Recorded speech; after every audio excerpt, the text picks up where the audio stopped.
সম্মানিত ধর্মপ্রাণ মুসলমান ভাই বোনেরা, আপনারা সকলেই কেমন আছেন? আশা করি অনেক অনেক ভালো আছেন।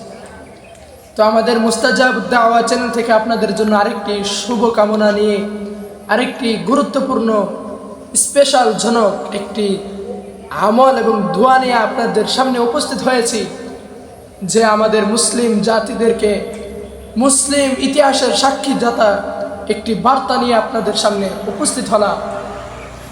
তো আপনাদের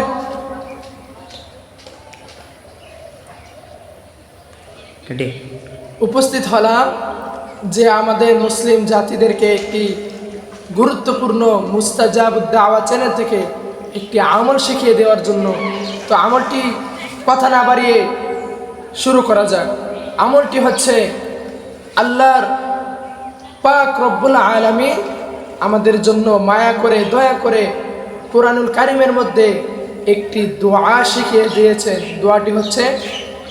দোয়াটি হচ্ছে এমন একটি পাওয়ারফুল আমল, যে দোয়াটি যদি আপনি নিজে আদায় করেন, পালন করেন, নিয়মিত যদি আমল করেন, আল্লাহ পাক রব্বুল আলামিন আপনার জিন্দিগির বা ওই দোয়াটা যার জন্য করবেন তার জিন্দিগির সমস্ত গুনাহগুলো আল্লাহ পাক রব্বুল আলামিন নিমিষেই ক্ষমা করে দিবেন। বলুন না সুবহানাল্লাহ। তো দোয়াটি শুরু করা যাক।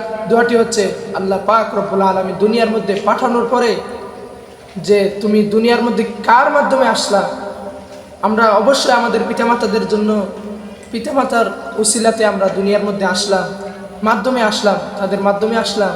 তো আল্লাহ পাক রব্বুল আলামিন বলেন, ও আমার বান্দারা, তোমরা তোমার পিতামাতার জন্য ওই দোয়াটা করো যেই দোয়াটা আমি কোরআনের মধ্যে বলে দিয়েছি। কোরআনের মধ্যে আল্লাহ পাক কি বলেছেন? কোরআনের মধ্যে আল্লাহ পাক রব্বুল আলামিন বলেছেন, ওয়াকুর রব্বিরহামহুমা কামা রব্বায়ানি সগীরা। ও আমার বান্দারা, এই দোয়াটা তোমাদের পিতামাতার জন্য সর্বক্ষণিক সর্বদা এই দোয়াটি তোমার পিতামাতার জন্য করতে থাকো।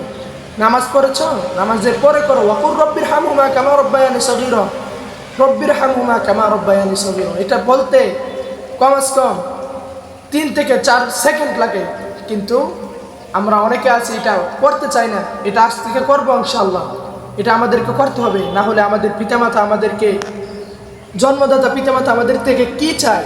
তারা চায় যে আমার সন্তান ভালো কিছু আমাদেরকে উপহার দেয়, আমার জন্য দোয়া করুক। আমি যখন মৃত্যুবরণ করব, আল্লাহ আমি যখন মৃত্যুবরণ করব, আমার ছেলেটা যেন মাদ্রাসায় পড়াশোনা করে আমার ছেলেটার জন্য আমার জানাজা দিতে পারে, সেই আশা নিয়ে পিতামাতা শুধু তাকে মাদ্রাসায় পড়ায়।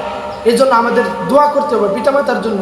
আবার যখন পিতামাতাকে কবরে শায়িত করে দিয়েছেন, কবর দিয়েছেন, তখন পিতামাতার কবরের সামনে গিয়ে আল্লাহর কাছে 2 হাত তুলে আল্লাহর কাছে দোয়া করবেন, আল্লাহ আমার পিতামাতার জন্য আমি দোয়া করতেছি, ওয়াকুর রব্বিরহামহুমা কামা রব্বায়ানি সগীরা। আল্লাহ আমার পিতামাতার জিন্দেগির তামাম গুনাহগুলো তুমি নিমেষেই ক্ষমা করে দাও।